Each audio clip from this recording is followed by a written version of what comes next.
देशतारिणे जय श्री कृष्ण चैतन्य प्रभु नित्यानंद श्री अद्वैत गदाधर श्रीवासदि गौर भक्त वृंद हरे कृष्णा कृष्णा कृष्णा हरे हरे हरे राम राम राम हरे हरे हरे कृष्णा பக்தர் எல்லாருக்கும் இனிமையான மாலை வணக்கம். இன்றைய பாகவத சத்சங்க வகுப்புல கலந்துட்டு இருக்கிற எல்லா பக்தர்களுக்கு என்னுடைய பணிவான நமஸ்காரம். இன்னைக்கு தமிழ் புத்தாண்டு தினம். இந்த தமிழ் புத்தாண்டுல எல்லாருக்கும் பகவான் கிருஷ்ணருடைய ஆசீர்வாதம் கிடைக்கணும், நம்ம மேலும் கிருஷ்ண பக்தியில முன்னேற்றம் அடையணும், நாமத்துல ருச்சி வரணும், வைஷ்ணவருக்கு சேவை பண்ணணும் அப்படின்னு சொல்லி இந்த புத்தாண்டு நல்ல இனிமையா தொடங்கி இன்னையிலிருந்து நல்ல நாளுக்கு நாள் கிருஷ்ண பக்தியில் எல்லாரும் முன்னேற்றம் அடையணும்னு சொல்லி நம்ம எல்லாருடைய குடும்பத்தாருக்கு வேண்டியும் இங்கே பிரார்த்தனை பண்றோம். ஹரே கிருஷ்ணா கிருஷ்ண கிருஷ்ணா ஹரே ஹரே ஹரே ராம ராம ஹரே ஹரே. இந்த புத்தாண்டு தினத்துல பாகவதம் நமக்கு சொல்லக்கூடிய செய்தி என்ன? இன்னைக்கு புத்தாண்டு தினத்தன்னைக்கு பாகவதம் நமக்கு சொல்ற செய்தி என்ன? இன்னைக்கு 8வது ஸ்லோகம் படிச்சோம். 1ஆம் அத்தியாயம் 1ஆம் ஸ்கந்தம் 8வது ஸ்லோகம் 1.1.8. वेतत्वं सौम्य तत्सर्वं तत्त्वतस्तत् अनुग्रहात् प्रभो सत्निक्तस्य शिष्यस्य गुरवो गुह्यमभिउदा. நீங்கள் பணிவுள்ளவராகையால் உங்களுடைய ஆன்மீக குருமார்கள் ஒரு நற்பண்புள்ள சீடருக்கு அளிக்கப்பட வேண்டிய எல்லா கல்விகளையும் உங்களுக்கு அளித்துள்ளனர். எனவே அவர்களிடமிருந்து தாங்கள் கற்றறிந்தது எல்லாம் எங்களுக்கு கூற வேண்டும். இந்த ஸ்லோகம் சௌனகாதி முனிவர்கள் சூத கோசாமிகிட்ட கேட்குறாங்க. நைமிஷாரணுங்கிற இடத்துல 5000 வருஷத்துக்கு முன்னாடி நைமிஷாரணுங்கிற இடத்துல, அதாவது துவாபரயுகம் முடிஞ்சு கலியுகம் தொடங்க போகுது. துவாபரயுகம் முடிஞ்சு கலியுகம் தொடங்கக்கூடிய நேரத்தில் நைமிஷாரண்யத்தில் முனிவர்களாக ஒன்று சேர்ந்திருக்காங்க. கலியுக மக்களுடைய நன்மைக்காக அங்கே அவங்க ஒரு யாகம் செய்கிறாங்க. அப்போ அவங்க அந்த நைமிஷாரண்யம் சௌனகாதி முனிவர்கள் சௌனகிரிஷியோட தலைமையில அங்க ஒரு யாகம் நடக்க போகுது. அப்ப அந்த யாகத்துக்கான ஏற்பாடெல்லாம் நடந்திருக்கு. அந்த யாகசாலைக்கு சூத கோஸ்வாமின்னு ஒரு பக்தர் வர. சூத கோஸ்வாமி அந்த யாகசாலைக்குள்ள வந்த உடனே இந்த நைமிஷாரண்ய முனிவர்கள் எழுந்து அவரை வரவேற்று அவருக்கு நமஸ்காரம் பண்ணி அவருக்கு சேவனம் எல்லாம் பண்ணி அவரை ஒரு சரியான வியாசாசனத்துல உட்கார வச்சு அவர் வழிபடுறாங்க. ஏன்னா சூத கோசாமி அங்க வந்தது பெரும் பாக்கியமா நினைக்கிறாங்க. காரணம், சூத கோசாமி எங்கிருந்து வந்தாருன்னு சொன்னா பரீட்சித் மகாராஜாவுக்கும் சுகதே கோசாமிக்கும் பாகவதம் நடைபெற்றது, அங்கிருந்து வந்தார். பரீட்சித் மகாராஜாவுடைய சிறப்பு என்னன்னா, அவர் 7 நாள்ல உடலை விட போறான்னு தெரிஞ்சுக்கிட்டார். நம்மள யாருக்குமே தெரியாது எப்போ நமக்கு மரணம் வரும்னு. இங்க யாருக்காவது தெரியுமா? இல்ல எனக்கு மரணம் எப்போ வரும் எனக்கு முன்கூட்டியே தெரியும். யாருக்குமே தெரியாது. பரீட்சித் மகாராஜுக்கு மட்டும்தான் தெரிஞ்சது 7 நாள்ல உடலை விட போறாரு அப்படின்னு. நமக்கு 7 நிமிஷமா 7 வருஷமா 70 வருஷமா தெரியாது, உத்தரவாதம் இல்லை. அதனால பரீட்சித் மகாராஜ் என்ன பண்ணார், தன் ராஜ்யத்தில் விட்டுட்டு அவர் கங்கை கரையில போய் அமர்ந்துக்கிட்டார். அப்ப அங்க நிறைய முனிவர்கள்லாம் ஒன்று சேர்ந்திருக்காங்க அங்க. அப்ப அங்க சுகதே கோசாமி அங்க வந்தார். அந்த சபையில சூத கோசாமி இருந்தார். அப்போ பரீட்சித் மகாராஜாவுக்கும் சுகதே கோசாமிக்கும் ஒரு அழகான ஒரு உரையாடல் நடந்தது. ஸ்ரீமத் பாகவதம். இனி நான் 7 நாள் தான் இருக்க போறேன். அதனால பரீட்சித் மகாராஜ் சொன்னார், நீங்க பகவான் கிருஷ்ணருடைய நாம ரூப குணாதிசயங்கள் பகவான் லீலைகளை பற்றிலாம் சொல்லுங்க, அதை கேட்டுக்கிட்டே இருக்கணும். அந்த 7 நாளும் சூத கோசாமி அங்க இருந்தார். இப்போ அந்த சம்பாஷணை எல்லாம் முடிஞ்சதுக்கு அப்புறம் சூத கோசாமி தன்னுடைய பிரயாணத்தை தொடர்ந்து ஒரு நைமிஷாரண்யம் சேர்ந்தார். அப்ப அங்க இருக்கிற முனிவர்கள்லாம் அவரை வரவேற்றுட்டு முதல்ல சூத கோசாமியுடைய சிறப்பு என்னன்னு சொல்றாங்க. அந்த சபையில வந்திருக்கிற சூத கோசாமியுடைய சிறப்பு என்னது? நீங்கள் பணி உள்ளவராகையால். சூத கோசாமியுடைய ஃபர்ஸ்ட் குவாலிட்டி என்னன்னா, சோ ஹம்பிள்.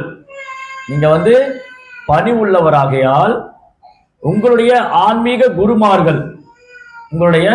குருமார்கள் ஒரு நற்பண்புள்ள சீடருக்கு அளிக்கப்பட வேண்டிய எல்லா கல்வியும் உங்களுக்கு அளித்துள்ளனர்.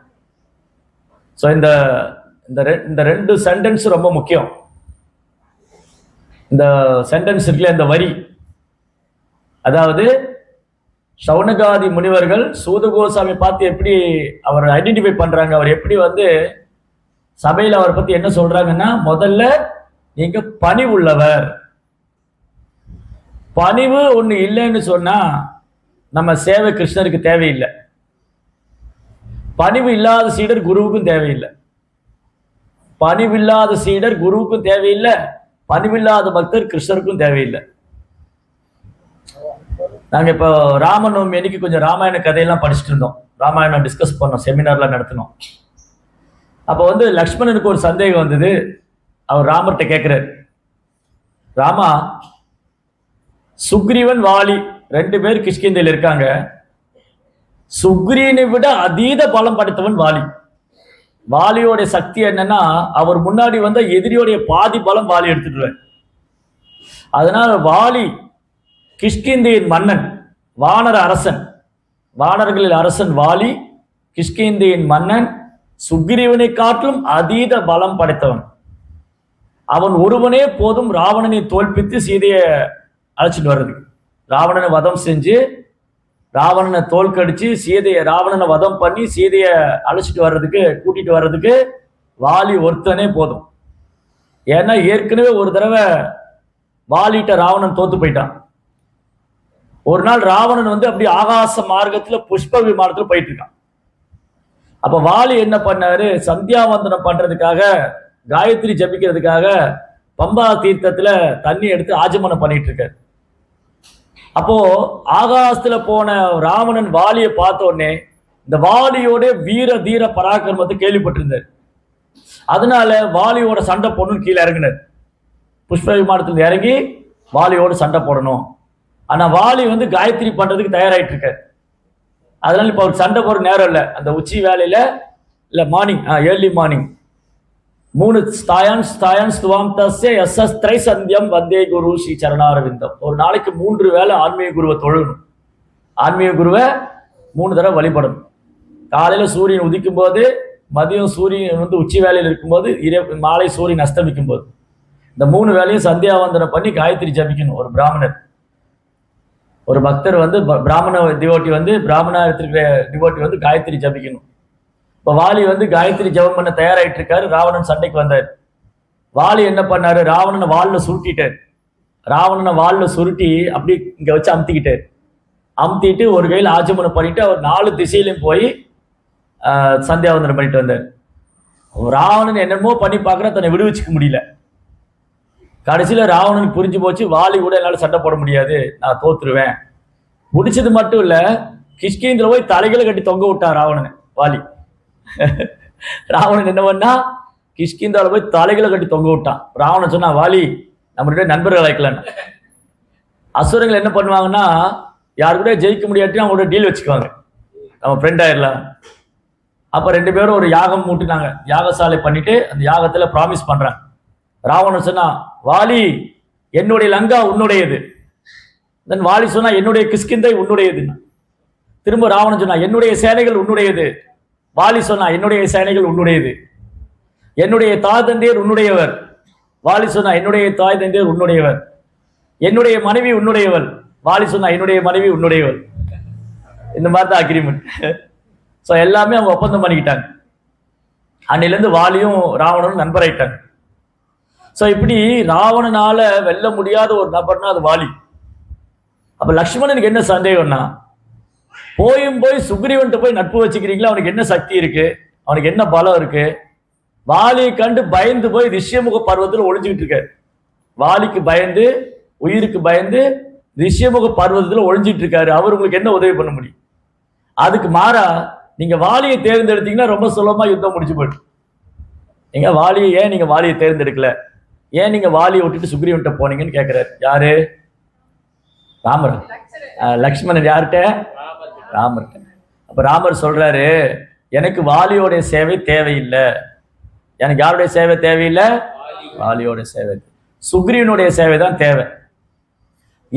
ஏன் சுக்ரீவனுடைய சேவை தேவை? அதுக்கு ராமர் நிறைய காரணம் சொல்றார். ராமாயணத்துல ரொம்ப அழகா எழுதியிருக்காங்க. ஏன் ராமர் சுக்ரீவனை தேர்ந்தெடுத்தார், ஏன் வாலி வேண்டாம்? சுக்ரீவன் சான்ஸ்கிரிட்ல வந்து கிரீவ் அப்படின்னா கழுத்து, சுக்ரீவன்னா அழகான கழுத்து உள்ளவர் அர்த்தம். அழகான கழுத்துனா அதுவே வானரம், அதுக்கு என்ன அழகான கழுத்துன்னு ஒரு கேள்வி. வானரத்துக்கு என்ன போய் அழகான கழுத்து இருக்க போகுது? ஆனா சுக்ரீவன் கழுத்து அழகா இருந்துதான். அப்ப ராமர் சொல்றாரு, ஏன் சுக்ரீவன் கழுத்து அழகா இருந்தது? அவர் கழுத்து எப்போதும் குனிந்திருக்கும், அவர் பணிவாக இருப்பார். சுக்ரீவன் சொன்னா அவர் எப்போ பணிவா இருப்பார். வாலி என்று சொன்னால் அகந்தையின் உருவம், வாலின்னு சொன்னா அகந்தையின் உருவம், சுக்ரீவன் சொன்னா பணிவின் உருவம். அப்ப ராமருக்கு யார் வேணும்? அகந்தை உள்ளவங்க வேண்டாம், பணி உள்ளவங்க தான் வேணும். அகந்தை உள்ளவங்க அவருடைய சேவை ராமருக்கு தேவையில்லை, பணிவா உள்ளவங்க சேவை தான் ராமருக்கு தேவை. இது ஒரு காரணம். ரெண்டாவது காரணம், சுக்ரீவன் எப்பவுமே என்னால் ஒன்றும் செய்ய முடியாது, எனக்கு எந்த ஒரு சக்தியும் கிடையாது, நான் ஒரு பலவீனமானவன் அப்படின்னு நினச்சிக்குவேன். சுக்ரீவன் எப்பவுமே எப்படி நினச்சிக்குவாரா? என்னால் எதுவும் செய்ய முடியாது, எனக்கு எந்த ஒரு சக்தியும் கிடையாது, நான் பலவீனமானவன். வாலி என்ன நினைப்பாரு? நான் எதை வேணாலும் சாதித்து விடுவேன், என்னால் செய்ய முடியாததும் கிடையாது. என்னை பற்றி கிஷ்கிந்தால வந்து கேட்டு பாருங்க, என்னை பற்றி கிஷ்கிந்தால வந்து கேட்டு பாருங்க. அதே மாதிரி நம்ம சில பக்தர் சொல்லுவாங்க, என்னை பற்றி பின்னாங்காயில இருந்து கேட்டு பாருங்க, குறிப்பா பொட்டலில் கால இருந்து விசாரிச்சு பாருங்க யாருன்னு சொல்லுவாங்க. நான் இல்லைன்னா அங்க ஒண்ணும் நடக்காது, நான் தான் போய் பிரசாதம் பண்ணணும், நான் தான் போய் பிரச்சாரம் பண்ணணும், நான் இல்லைன்னா அங்க சென்றே இல்லை. இதுதான் வாலியோட மென்டாலிட்டி. சுக்ரீவனுடைய மென்டாலிட்டி என்னது? இயலாமை, என்னால் ஒன்றும் பண்ண முடியாது, எனக்கு எந்த சக்தியும் கிடையாது. அப்போ பகவானுக்கு யார் வேணும்? என்னால் எல்லாம் பண்ண முடியுங்கிற சுப்பீரியாரிட்டி காம்ப்ளெக்ஸ் இருக்கிற ஆள் வேணுமா? என்னால் ஒன்றும் பண்ண முடியாது இன்ஃபீரியாரிட்டி காம்ப்ளெக்ஸ் இருக்கிற ஆள் வேணும். நான் ஒன்றும் இல்லை, ஐ எம் நத்திங், எனக்கு எந்த ஒரு தகுதியும் கிடையாது, எனக்கு எந்த ஒரு தகுதியும் கிடையாதுங்கிற நபர் ராமருக்கு வேணுமா? இல்லை இல்லை, என்னால் எல்லாம் பண்ணிட முடியும்னு நினைக்கிறாள் ராமருக்கு வேணுமா? அதனால தான் ராமர் வந்து வாலி ரிஜெக்ட் பண்ணார், சுக்ரீவனை தேர்ந்தெடுத்தார். மூணாவது காரணம், வாலிக்கு வந்து புகழை தானே அடைய வேண்டும்ங்கிற ஆசை. என்னுடைய செயல்ல வரக்கூடிய பலனை, நான் செய்யும் செயல்ல வரக்கூடிய பலனையும் புகழையும் நானே அடைய வேண்டும். ஒரு முறை என்ன நடந்தது? வாலி கிஷ்கிந்தை ஆண்டு கொண்டிருக்கும் போது மாயாவின்னு ஒரு அசுரன் வந்தார். மாயாவி அவன் வாலியோடைய சக்தியை அறிஞ்சுக்கிட்டான். வாலிக்கு வந்து அதீத பலம் இருக்கு, அதனால இந்த வாலி கூட சண்டை போடணும்னு சொல்லி ஒரு நாள் மாயாவி கிஷ்கிந்தையோட எல்லைக்கு வந்தான், அந்த கோட்டைக்கு முன்னாடி வந்தான். அடே வாலி, கோழையே வெளியே ஒளிஞ்சு கொண்டிருக்கிறாய், வாழ வெளியே. அந்த மாதிரி வந்து அவன் சத்தம் போடுறான் கிஷ்கிந்தாவுடைய கோட்டைக்கு வெளியே. வாலி கோவம் வந்து கதை எடுத்து தோல் மேல வச்சுக்கிட்டாரு. என்ன துணிச்சல் இருந்தா இந்த அசுரன் அயோக்கியம் வந்து என்னுடைய கோட்டை முன்னாடி என்ன சவால் விடுவாங்க. வாலி சண்டைக்கு போனான், சுக்ரீவனும் கூட வரான். 2 பேரும் சண்டைக்கு போனாங்க, வாலியும் போனா சுக்ரீவனும் போனா. இப்ப முதல்ல வாலி சண்டை போட்டுருங்க, சுக்ரீவன் கூட நிக்கிறான். இவங்க 2 பேரும் வாலியும் மாயாவையும் சண்டை போட்டு ஒரு குகை கிட்ட போனாங்க. ஒரு பெரிய குகை இருந்து அந்த சண்டை போட்டு அந்த மாயாவி அரக்கன் குகைக்குள்ள போவும், வாலி அவனை துரத்திட்டே குகைக்குள்ள போனான். அப்ப வாலி சொன்னா, சுக்ரீவா இங்கே நில்லு, நான் அந்த அசுரனோட நெஞ்ச பிளந்து அவனை கொண்டுட்டு தான் வருவேன் அப்படின்னு உள்ள போனான். சரி வாலி சொல்லிட்டான்னு சுக்ரீவன் வெளியில் நிற்கிறான். ரொம்ப நேரம் ஆச்சு, யாரும் வரல, அந்த வாலியும் வரல மாயாவும் வரல. கொஞ்ச நேரம் கழிச்சு அப்படி பிளட் வந்தது அந்த குகையிலிருந்து. சுக்ரீவன் பயந்து போய் எங்க மாயாவி தான் வாலியை கொண்டுட்டான்னு சொல்லி அந்த குகையை மூடிட்டு திரும்பி வந்துருவார். இப்போ இந்த மாயாவி கொன்னது யாரு? வாலி. சரி, சுக்ரீவனு கூட கூட்டிட்டு போயிருக்கலாம்ல, 2 பேரும் சேர்ந்து சண்டை போட்டுருக்கலாம்ல. இப்ப 2 பேரும் சேர்ந்து சண்டை போட்டிருந்தா அந்த மாயாவி ஈஸியா கொண்டுருக்கலாம். ஒரு ஆள் சண்டை போடுறதுக்கு 2 பேரும் சண்டை போடுறதுக்கு வித்தியாசம் இருக்கு இல்லையா? ஏன் வாலி வந்து சுக்ரீவனை விரும்பல? ஏன்னா இவங்க 2 பேரும் சேர்ந்து சண்டை போட்டா என்ன பேர் கிடைக்கும்? ஒரு முறை மாயாவி என்ற அரக்கன் கிஷ்கிந்தைக்கு வந்தான், வாலி தனி நபராக இருந்து மாயாவி வென்று விட்டான். இதுதான் வாலிக்கு விரும்பம். இந்த 2 பேரும் சேர்ந்து போயிருந்தா, மாயாவிங்கிற அரக்கன் கிஷ்கிந்தைக்கு வந்தான், வாலியும் சுக்ரீவனும் தோளோடு தோல் சேர்ந்து கையோடு கை சேர்த்து கொண்டு அந்த மாயாவியை கொன்னார்கள். அப்ப பலன் 2 பேருக்கும், புகழ் யாருக்கு? இப்போ 2 பேருக்கும். ஆனா வாலி என்ன விரும்புறாரு? என் புகழை நான் பங்கு போட்டுக்க மாட்டேன், நான் யாருக்கும் புகழ் சேர்க்க விட மாட்டேன், நானே அனுபவிக்கணும். அந்த புகழை நானே அனுபவிக்கணும். இதுதான் வாலி. நான் செய்த சேவையில, நான் செயல்கூடிய செயல்ல பெயர் புகழ்ல எனக்கு கிடைக்கணும். நான் ஒருத்தன் தான் பண்ணேன், நான் யாரையும் சேர்த்துக்க மாட்டேன். சரி, இப்போ சீதை யார் கண்டுபிடிச்சது? சீதை லங்கால அசோகவனத்துல ராவனுடைய கஸ்டடியில் இருக்காங்க, ராவணன் சிறைப்பிடிச்சு வச்சுக்கான்னு யார் கண்டுபிடிச்சது? ஹனுமான். ஹனுமான் தான் கண்டுபிடிச்சார் இல்லையா? சுக்ரீவன் கண்டுபிடிக்கல. ரைட்? சீதையை தேடி போனது வானரங்கள். அப்போ சீதையை சுக்ரீவன் கண்டுபிடிக்கல. ஆனா அந்த சேவை யாரு கொடுத்தது? சீதையை கண்டுபிடிக்கிற பொறுப்பு யார்? ராமர் யார்கிட்ட கொடுத்தாரு? சீதையை கண்டுபிடிக்கும் பொறுப்பை ராமர் யார்கிட்ட கொடுத்தாரு? சத்தமா ஹனுமான் சொல்றவங்க கை தூக்குங்க. 1 2 3 4 5 6. இப்படின்னா சந்தேகமா இருக்குன்னு அர்த்தம். இப்படி இருந்தா தெரியாதுன்னு அர்த்தம். இல்ல இப்படி இருந்தா சொல்லலாமா வேண்டாமா, சரியா தப்புன்னு அர்த்தம். இப்படி இருந்தா நமக்கேண்டா ஒப்புன்னு அர்த்தம். இப்படின்னா தெரியும்னு அர்த்தம். ரைட்? இப்ப ஹனுமான் சொன்னவங்கள கை தூக்குங்க. 4 2 6. சுக்ரீவன் சொன்னவங்கள கை தூக்குங்க. பாதி பேர் எதுக்குமே கை தூக்கலையே. அதுல 6 6 ரெண்டுமே 50-50 இருக்கு. ஆக்சுவலி ஹனுமான் ராமர் சேவை கொடுத்து சுக்ரீவன் கிட்ட தான் ராமர் உடன்பாடு வச்சுக்கிட்டாரு. நீ என் மனைவி சீதையை கண்டுபிடிச்சு தரணும். அப்போ சுக்ரீவன் சொன்ன, நீ வாலியை கொல்லணும், நீ வாலியை வதம் பண்ணா நான் சீதையை தேடி கண்டுபிடிச்சு தரேன். யார் சொன்னா? ராமர்கிட்ட சுக்ரீவன். ராமரும் சுக்ரீவன் நண்பர்கள் ஆயிட்டாங்க. அப்போ ராமர் சுக்ரீவன் சொன்னாரு, நீங்க வாலியை வதம் பண்ணி என் மனைவியை வாலிட்டு இருந்து மீட்டு கொடுத்தா நான் உங்களுக்கு சீதையை தேடுறதுக்கு ஏற்பாடு பண்றேன். நான் சீதையை தேடுறது. கரெக்டா? இந்த உடன்பாடு சுக்ரீவனுக்கும் ராமருக்கும். ஆனா சுக்ரீவன் சீதையை தேட போனாரா? சீதையை தேட யார் போனா? சுக்ரீவனுடைய வானர சேனைகள். கோடிக்கணக்கான வானர சேனைகளை 4 திசையில அனுப்பினார், கிழக்கு மேற்கு வடக்கு தெற்கு. அதுல ஒரு குரூப்ல தான் ஹனுமான், நலன், நீலன், அங்கதன், ஜாம்பவான் எல்லாம் இருந்தது. சரி, இப்ப சீதையை தேடுறதுக்கு சுக்ரீவன் ஆரம்பிச்சாரு, அவர் தேட போல. அதுக்கப்புறம் சீதையை கண்டுபிடிச்சதும் ஹனுமான், பேர் கிடைச்சது ஹனுமானுக்கு. அப்ப சுக்ரீவன் என்ன பண்ணாரு? அவர் டீம் ஒர்க் பண்ணார். அவர் தனித்து, நான் போய் சீதையை கண்டுபிடிச்சிட்டு பேர் வாங்கிக்கிறேன். ராம நீ ஒன்றும் கவலைப்படாத, நான் ஒரு ஆள் போதும், சீதை எங்க இருந்தாலும் தேடி கண்டுபிடிச்சு வந்துடுறேன். நோ, அந்த மென்டாலிட்டி வாலியோட மென்டாலிட்டி. சுக்ரீவன் என்ன பண்ணாரு? தன்னுடைய சேனைகளை அமைச்சு புகழெல்லாம் அவங்களுக்கு கொடுத்தாரு. ஹனுமான் தான் சீதைக்கு எடுத்து பார்த்துட்டு வந்தாரு, வானரங்களும் தேட போனாங்க அப்படின்னு அந்த சேவையை எல்லாத்தையும் பகிர்ந்துகிட்டார். சேவை என்ன பண்ணாரு? எல்லாத்தையும் பகிர்ந்துட்டார். இதுதான் ஒரு வைஷ்ணவருக்கான அழகு. நான் ஒருத்தனே போய் புக் டியூஷன் பண்ணிட்டு வந்துடுவேன், நான் தனியா இருந்து பிரச்சாரம் பண்ணிடுவேன், நான் ஒரே ஆள் இருந்து 100 பேருக்கு சமைப்பேன். அந்த சேவை பகவானுக்கு தேவையில்லை. அந்த சேவை பகவானுக்கு தேவையில்லை. இப்ப எந்த மாதிரி சேவை வேணும் பகவானுக்கு? நம்ம எல்லாம் சேர்ந்து பண்ணலாம். பிரபு வாங்க, நீங்களும் வாங்க, எல்லாரும் சேர்ந்து பண்ண உற்சாகமா இருக்கும். பகவான் அதுதான் விரும்புவாரு.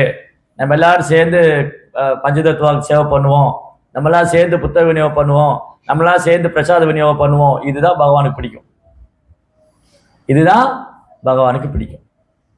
அதனாலதான் சுக்ரீவனை தேர்ந்தெடுத்தார், வாலியை ரிஜெக்ட் பண்ணார். அதுக்கப்புறம் ஏன் திரும்பி பகவான் சுக்ரீவனை தேர்ந்தெடுத்தார்? அடுத்த காரணம் சொல்றேன். சுக்ரீவன் ரொம்ப வேகமா ஓடுவார், அவரை பிடிக்க முடியாது. அவர் ஓடும்போது அவரை பிடிக்க முடியாது. வாலியினால சுக்ரீவனை பிடிக்க முடியாது. வாலி பலசாலி தான், வாலி அதை பலசாலி. ஆனா வாலிட்டு இருந்து சுக்ரீவன் ஓடினார்னா வாலினால சுக்ரீவனை பிடிக்க முடியாது. வாலிட்டு இருந்து சுக்ரீவன் ஓடினா வாலினால சுக்ரீவனை பிடிக்க முடியாது. வாலி யார்? அப்போ வாலி என்பவன் அகந்தையின் சொரூபம், ஆணவத்தின் சொரூபம். அப்போ ஆணவம் என்ற அகந்தை என்ற குணம் சுக்ரீவனை பிடிக்காத மாதிரி ஓடுவார். அவர் ஒரு பகவானுக்கு சேவை பண்ணக்கூடிய பக்தன் என்ன பண்ணுவாங்க? அகந்தை பிடிக்காத மாதிரி ஓடணும். அகந்தை அவரை தொட முடியாது. கொஞ்சம் கூடி அகந்தை வரக்கூடாது. ஆணவம் இருக்கு இல்லையா, அது சுக்ரீவன் கிட்டே வராது. ஏன்னா அதுல ரொம்ப எக்ஸ்பர்ட் அவர்.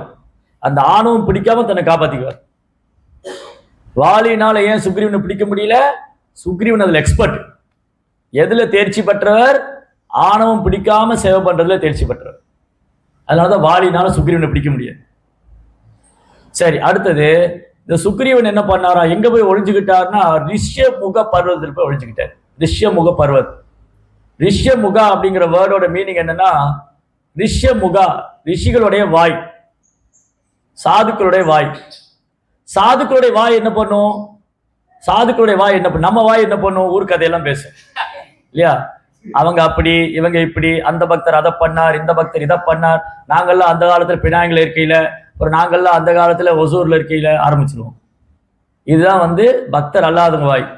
பக்தருடைய வாய் என்ன பண்ணிட்டு இருக்கோம்? ஒரு சாதுவோடைய வாயிலிருந்து எப்பவுமே பகவானுடைய நாம ரூப குணாதிசயங்களை பேசிக்கிட்டே இருப்பாங்க. சரி, அப்ப எங்க சத்சங்கம் நடக்குதோ, எங்க சாதுகள்ட்ட இருந்து கேட்கிறாங்களோ, ஒரு சாது ஒரு பாகவதர் பேசும்போது அந்த சபையில உட்கார்ந்து இருக்கிறவங்களுக்கு ஆணவம் இருக்குமா? ஒரு சாது பேசுற இடத்துல உட்கார்ந்து இருக்கிறவங்களுக்கு ஆணவம் இருக்குமா? அகந்தை இருக்குமா? கர்வம் இருக்குமா? எதுவுமே இருக்காது. பேசாம உட்கார்ந்து கேட்டுட்டு இருப்பாங்க. கிளாஸ் முடிஞ்ச உடனே ஸ்டார்ட் ஆயிடும். கிளாஸுக்கு வரும்போது, கிளாஸுக்கு உள்ள வர வரைக்கும் அகங்காரம் இருக்கும், ஆணவம் இருக்கும். உள்ள வந்தோடனே அப்படியே கொஞ்சம் கண்ட்ரோலா இருக்கும், ஏன்னா கேட்டுட்டு இருக்கோம். அப்புறம் கிளாஸ் முடிஞ்சோடனே வந்துடும். அதனாலதான் சுக்ரீவன் என்ன பண்ணாரா, அந்த ரிஷமுக பர்வதத்திலே இருக்கணும்னாரு. அந்த சாதுவுடைய சங்கத்திலே இருக்கணும், அவங்க கிட்ட இருந்து கேட்டுக்கிட்டே இருக்கணும். நித்தியம் பாகவத சேவையா, தொடர்ந்து பாகவதத்தை கேட்டுக்கிட்டே இருக்கும். புத்தக பாகவதற்கும் பக்தர் பாகவதர், ரெண்டு பாகவதர், ஒருத்தர் புத்தக பாகவதர், பக்தர் பாகவதர். புத்தக பாகவதத்தை பக்தர் பாகவதத்துக்கு கேட்கறதுனால, புத்தக பாகவதத்துக்கு படிக்கிறது பக்தர் பாகவத்துக்கு சேவை பண்றதுனால நம்ம அகந்தையிலிருந்து காப்பாற்றணும். எப்பவும் கேட்டுக்கிட்டே இருக்கணும். ஸ்ரவண மங்கலம், ஸ்ரவணம் பண்ணிக்கிட்டே இருக்கணும். அப்போ நம்மளை அகந்தை பிடிக்காது. ஸ்ரவணத்தை விட்டுட்டோம் பிடிச்சிக்கணும். அதனாலதான் சுக்ரீவன் என்ன பண்ணா, ரிஷிமுக பர்வத்தில் போய் இருந்துட்டார். இந்த மாதிரி ஒரு காரணமா ராமர் சொல்றார். சுக்ரீவனுக்கு அகந்தை கிடையாது, அகந்தையை சுக்ரீவன் பிடிக்க முடியாது. சுக்ரீவன் ரொம்ப பணிவானவன். அப்புறம் சுக்ரீவன் தன் சேவை பகிர்ந்து கொள்வார். அப்புறம் சுக்ரீவன் எப்பவுமே சாதுக்குடைய சங்கத்திலே இருந்தார். அப்புறம் சேவையினுடைய பலனை தானே அடைய வேண்டுங்கிற எண்ணம் ஒரு கிடையாது. இந்த குணங்கள் எல்லாம் ராமர் இதெல்லாம் நான் சுக்ரீவன்கிட்ட பார்த்தேன், அதனால நான் சுக்ரீவனை தேர்ந்தெடுத்தேன். எனக்கு வாலியோட சேவை தேவையில்லை, எனக்கு வாலி தேவையில்லை. அப்போ முதல் குவாலிஃபிகேஷன் என்னது? ஒரு குருவை தேர்ந்தெடுக்கிறதுக்கும் அந்த குருவை தேர்ந்தெடுத்து பகவானுக்கு சேவை பண்றதுக்கு முதல் குவாலிஃபிகேஷன் பணிவு. திரிநாதபி சுனீச்சேன, பணிவு. பணிவுங்கிறது தான் பகவானை கவரக்கூடிய செல்வம். யார்கிட்ட பணிவு இல்லையோ அந்த பக்தனால பகவானை கவர முடியாது. யார்கிட்ட பணிவு இல்லையோ அந்த சீடனுக்கு ஆன்மீக குரு சொல்ற உபதேசங்கள் மனசுல ஏறாது, மண்டையில ஏறாது. பணிவில்லாத சீடன் கிட்ட என்ன ஏறாது? ஆன்மீக குரு என்ன உபதேசம் பண்ணாலும் ஏறாது. அதனாலதான் இங்க சொல்றாங்க, முதல்ல சூதுகோசமுடைய ஃபர்ஸ்ட் குவாலிஃபிகேஷன்னா நீங்க ரொம்ப பணிவானவர், நீங்க ஆகையால் உங்களுடைய ஆன்மீக குருமார்கள், ஒரு குரு இல்ல, குருமார்கள், வியாசர், நாரதர், சுகதேவ கோஸ்வாமி, அந்த மாதிரி நமக்கும் நிறைய குருமார்கள் இருக்காங்க. ஒரு தீக்ஷா குரு இருக்காங்க, நிறைய குருமார்கள் இருக்காங்க. நம்ம குருவுடைய ஆன்மீக சகோதரர்கள், பிரபுபாடைய சீடர்கள், நிறைய குருமார்கள் இருக்காங்க. அப்போ நம்ம எப்படி குருவை அணுகணும்? ஒரு சீடனுடைய தகுதி என்ன? பகவத்கீதையில் என்ன சொல்றார் சீடனுடைய தகுதி? தத் வித்தி, தத் வித்தி. அந்த ஞானம் உனக்கு வேணுமா? கிருஷ்ணரை பற்றி ஞானம் வேணுமா? கடவுளை பற்றி உணர வேண்டுமா? பிரணிபாதேன பரிப்பிரஷ்னேன சேவையா, பணிவாக அடக்கமாக குருவை அணுகி சேவை செய்ய வேண்டும். சேவை செய்தால் அல்லாது நாலேஜ் கிடைக்காது. பிரணிபாதேன பரிப்பிரஷ்னேன சேவையா, உபதேசந்தே ஞானம் ஞானின தத்வதர்ஷி. இங்க இருக்கு அந்த வேர்ட் தத்வதர்ஷி. தத்வதக, தத்வதஸ். இந்த தத்வதக இந்த வேர்டெல்லாம் ரிப்பீட்டடா வரும் பகவத்கீதையில, பாகவதத்துல. தத்வதக ஜென்ம கர்ம சமே திவ்யம் ஏவம் யோவேதி தத்வதக பக்தியாமா அபிஜானாதி யாவான் யஷாஸ்மி தத்வதக தத்வதர்ஷி. அப்போ உள்ளது உள்ளபடி பகவான் யாரு, அவருடைய நாம ரூப குணாதிசயங்கள் என்ன, அவரது மகிமைகள் என்ன, இதெல்லாம் நம்ம தெரிஞ்சுக்கணும்னா பிரணிபாதேன பரிப்பிரஷ்னேன சேவையா. இங்க எவ்வளவு பேர் தீட்சை வாங்கியிருக்கோம்? நம்ம தீட்சை வாங்கின பக்தர்லாம் கை தூக்குங்க. ஓகே, முக்கால்வாசி பேர் தீட்சை வாங்கியிருக்கோம். இந்த தீட்சை வாங்கின பக்தர் ஒவ்வொருத்தருக்கும் இந்த குணங்கள் இருக்கணும். இங்க சொன்னது ஆன்மீக குரு ஆன்மீக குரு ஒரு ஒரு சீடருடைய அடையாளம் இதுதான். பிரணிபாதேன பரிப்பிரஷ்னேன சேவையா. குரு கிட்ட போய் சவால் விடுற விதத்துல கேட்கக்கூடாது. ஓ குரு மகாராஜ், உங்களுக்கு எல்லாம் தெரியும்னு கேள்விப்பட்டிருக்கேன், நீங்க ப்ரோபாடு சீடராம எனக்கு சொல்லுங்க பார்க்கல. அது அப்படி கேட்கக்கூடாது, அப்படி கேட்க முடியாது. பணிவாக சேவை செய்து அடக்கமா கேள்வி கேட்கணும். ஸோ இங்க சௌனகாதி முனிவர்கள் சூத கோசாமி இந்த குணங்களை பார்க்குறாங்க. அவர் ரொம்ப பணிவான பக்தரா இருக்காரு, சீடரா இருக்காரு. அதனால அவருக்கு நல்ல தெய்வீகமான குணங்கள்லாம் இருக்கு, நற்பண்புகள். ஒரு டிசைபிள் அப்படின்னா டிசிப்ளின், டிசைபிள்னா டிசிப்ளின், ஒழுக்கமா இருக்கு. தீட்சை வாங்கும் போது வாக்கு கொடுத்துட்டு அதுக்கப்புறம் காத்துல பறக்கூடாது இல்லையா? தீட்சை வாங்கும்போது வாக்கு கொடுத்துட்டு அதுக்கப்புறம் அந்த வாக்கு காத்துல பறக்க விட்டா அவர் நல்ல சீடர் இல்லை. ஒரு நல்ல சீடர் யாரு? ஆன்மீக குரு நற்பண்புகள் அனைத்தும் நீங்கள் பணிவுள்ளவராகையால் உங்களுடைய ஆன்மீக குருமார்கள் ஒரு நற்பண்புள்ள சீடருக்கு, எந்த மாதிரி சீடருக்கு? நற்பண்புள்ள சீடருக்கு அளிக்கப்பட வேண்டிய எல்லா கல்வியும் உங்களுக்கு அளித்துள்ளனர். அப்ப சீடர்ல 3 கேட்டகரி இருக்காங்க. சீடர்கள்ல 3 கேட்டகரி. முதல் தரமானவர், 2ஆம் தரமானவர், 3ஆம் தரமானவர்.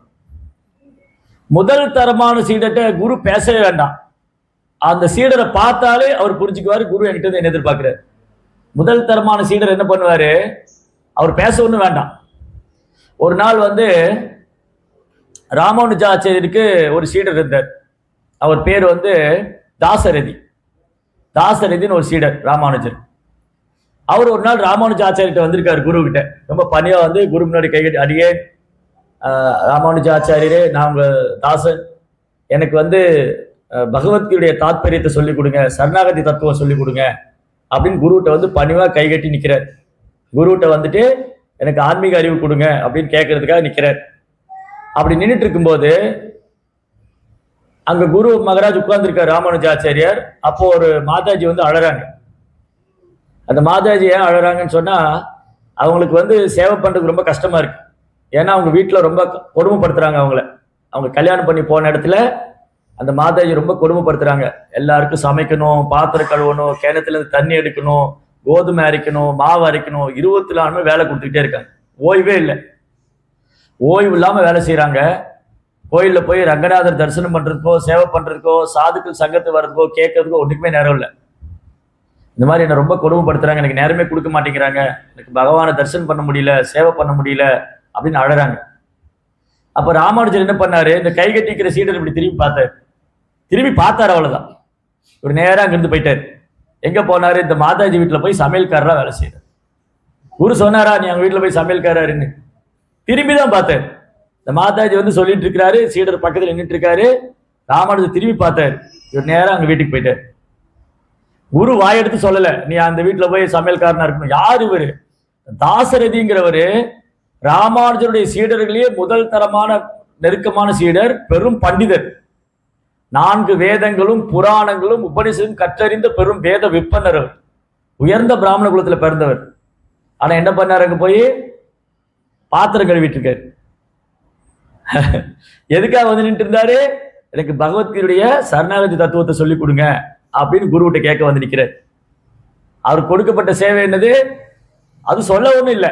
குரு கூப்பிட்டு சொல்லல, வாப்பா தாசரதி, நீ படிச்ச பண்டித்தம்லாம் ஒரு பக்கம் இருக்கட்டும், நீ போய் அந்த மாதா வீட்டுல இதெல்லாம் சொல்லவே இல்லை குரு. நம்மளா இருந்தா என்ன பண்ணுவோம்? என்ன நான் எவ்வளவு படிச்சிருக்கேன், என்ன போய் அந்த வீட்டுல பாத்திரம் கழுவ சொல்றாங்க இல்லையா? கன்ஃபார்ம் சண்டைக்கு போயிடுவோம் இல்லையா? அது மாதிரி நம்ம ஒத்துக்க மாட்டோம். ஏன் போன் தான் அடிக்கிறா? இது தப்பாச்சே. உபன்யாசகர் போனே அடிக்கக்கூடாது. ஸோ அதனால நான் இங்கே போன தடவை வந்திருந்தேன், அதனால தான் வைஃபை கனெக்ட் ஆயிருக்கு. சரி, அப்போ என்ன ஆச்சுன்னா என்ன பேசிட்டு இருந்தோம்? இவர் குரு கூப்பிட்டு சொல்லவே இல்லை. நம்மள்கிட்ட சொன்னாங்கன்னு வச்சுக்கோங்களேன், நான் எவ்வளோ பெரிய படிப்பு படிச்சிருக்கேன், நான் ஒரு சாஃப்ட்வேர் இன்ஜினியரு, நான் எவ்வளோ முடிச்சிருக்கேன், நான் ஐடி பார்க்கில் ஒர்க் பண்ணுறேன், என்னுடைய ஸ்டேட்டஸ் என்ன, நான் போய் அந்த வீட்டில் வேலை செய்யணுமா? என் வீட்லேயே நான் வேலை செய்யறதில்லை. என் வீட்லேயே எனக்கு ஒரு வேலைக்கார வச்சிருக்கேன், இல்லை என் வீட்லேயே நான் வேலை செய்ய எங்கள் அம்மா தான் பண்ணுவா, நான் செய்ய மாட்டேன். இது இன்னொருத்தர் வீட்டில் எப்படி மாதிரி நிறைய சோ மெனி திங்ஸ் நிறைய சொல்லுவோம். ஆனா இவர் ஒரு வார்த்தை பேசல. அவர் போய் அங்க சேவை பண்ணிட்டு இருக்காரு. ஒரு நாள் 2 நாள் இல்ல, 1 வருஷம் ஆச்சு. போய் 1 வருஷம் ஆச்சு. அவங்க வீட்டுல சேவை பண்ணிட்டு இருக்காரு. பாத்திரம்லாம் கழுவி, கிச்சன் கிளீன் பண்ணி, எல்லா ரூம் எல்லாம் தொடச்சி பெருக்கி, சமையல் பண்ணி, ஒரு சமையல்காரனாவும் எல்லா வேலையும் செஞ்சுட்டு இருக்காரு. ஒரு நாள் என்ன நடந்தது, அந்த வீட்டுக்கு சில பண்டிதர்கள், பிராமணர்கள்லாம் வந்தாங்க. அங்க ஒரு விருந்துக்காக எல்லாரும் கூப்பிட்டுருக்காங்க அந்த வீட்டுல. இப்போ பிராமணர்கள்லாம் வந்து சாஸ்திரம் பேசிக்கிட்டு இருக்காங்க. அங்கெல்லாம் ஒரு பொதுக்கூட்டம் இந்த மாதிரி ஒரு கூட்டம் நடக்குது. எல்லாம் உட்காந்துருக்காங்க. பிராமணர்களா சாஸ்திரம் பேசுறாரு. கிச்சன்ல வந்து பாத்திரம் கழுவிட்டு இருந்தார். அதுல இந்த உபன்யாசகர் என்ன பண்ணாரு, ஒரு விஷயத்த தப்பா சொல்லிட்டாரு. அந்த வேதத்துக்கான பொருளை வந்து அதனுடைய அர்த்தத்தை தவறா சொல்லிட்டாரு.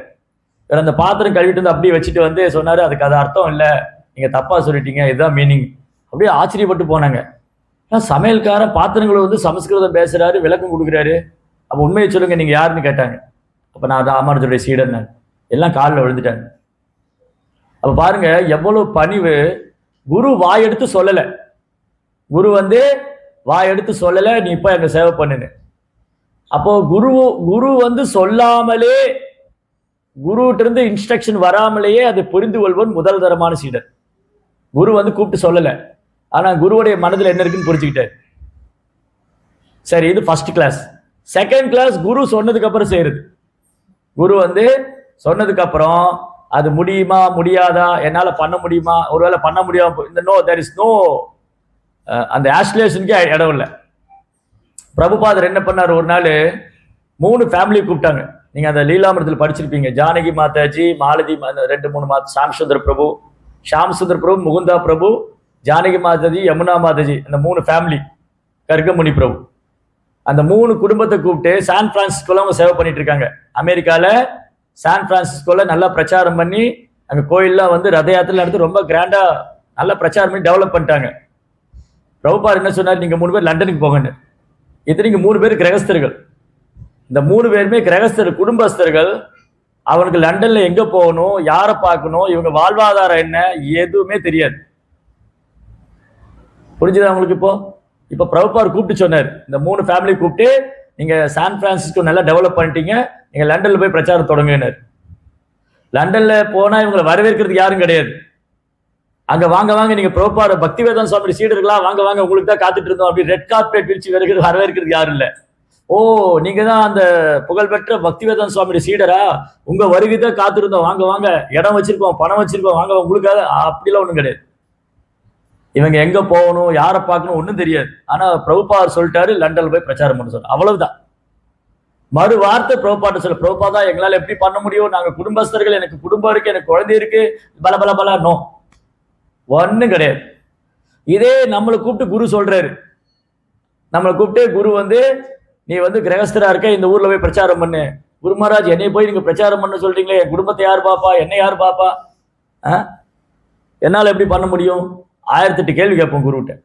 ஆனா இவங்க என்ன பண்ணாங்க, ஒரு வார்த்தை பேசல, மறுப்பு தெரிவிக்கல. பிரபுபாதர் சொல்லிட்டார், அவ்வளவுதான். பிரபுபாதர் சொன்னா அவங்களுக்கு வேத வாக்கு.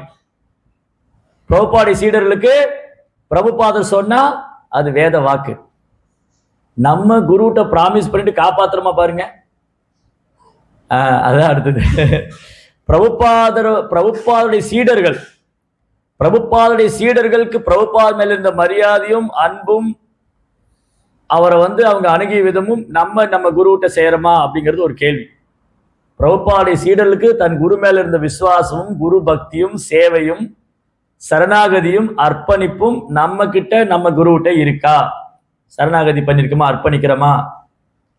பிரபுபாத சீடர்களுக்கெல்லாம் போய் பண்ண வேண்டாம். அட்லீஸ்ட் நம்ம இருக்கிற இடத்த டெவலப் பண்றதுக்கு ஏதாவது உதவி செய்யலாம்.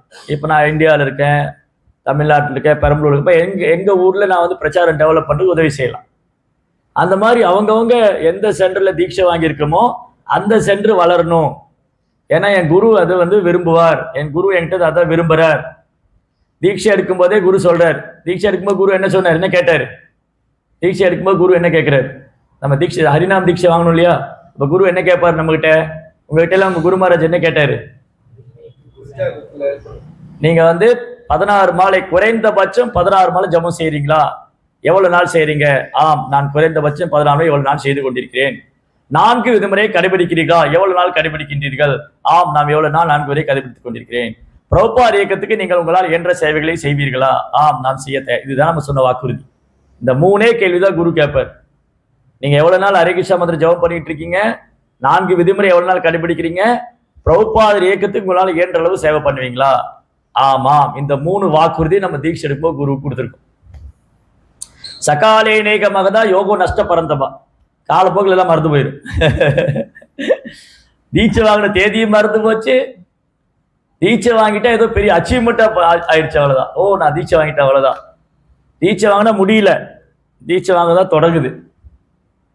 தீட்சை என்பது முடிவல்ல, தீட்சை என்பது ஆரம்பம். தீட்சை என்பது ஆரம்பம். அப்பதான் நம்ம சேவையை தொடங்குது. ஆன்மீக குரு மூலமா நம்ம செய்யக்கூடிய சேவை ஆன்மீக குரு மூலமா, குரு பரம்பரை மூலமா பகவானுக்கு போய் சேருது. நேரடியா பகவானுக்கு சேவை பண்றதுக்கு நம்மள யாருக்காவது தகுதி இருக்கா? ராதா கிருஷ்ணருடைய பிரேமத்துல அப்படி கண்ணெல்லாம் கண்ணீர் உடம்பெல்லாம் நனைஞ்சு போய், ஆஹா, இன்னைக்கு ராதா கிருஷ்ணருக்கு சேவை பண்ண எவ்வளவு பெரிய பாக்கியம் கிடைச்சது இல்லையா? அந்த மாதிரி தகுதி நம்ம ஒருத்தருக்கும் இல்லை. அதனால பகவான் கிருஷ்ணருக்கோ ஸ்ரீமதி ராதாராணிக்கோ நேரடியாக சேவை செய்யும் பாக்கியத்தை நாம் இழந்து விட்டோம். அதனால குரு என்ன பண்றாரு? நம்ம உற்சாகப்படுத்தி, நம்மளை ஆசீர்வாதப்படுத்தி, நமக்கு தீட்சை கொடுத்து பகவானை சேவையில் ஈடுபடுத்துறாரு. அப்ப நான் பண்ணக்கூடிய சேவையெல்லாம் குருவை வச்சுதான் செய்யறேன். குரு என்ன பார்க்கிறாரு? முதல்ல குரு இவர் எந்த பரம்பரை, யாருடைய சீடர், இவர் இந்த பரம்பரையில் இருக்காரா, இவருடைய குரு மகாராஜ் யாரு, இவருடைய சேவையை அங்கீகரிச்சது யாரு? இப்ப பிரசாத நிவேதனம் பண்றோம், கிருஷ்ணருக்கு போகா படைக்கிறோம். துளசி இல்லாம படைச்சா கிருஷ்ணர் எடுத்துக்குவாரா? துளசி இல்லாமல் கிருஷ்ணர் பூவோ உணவோ சந்தன தைலத்தையோ ஏற்றுக்கொள்வதில்லை. துளசி இருந்தாதான் கிருஷ்ணர் ஏத்துக்குவார்.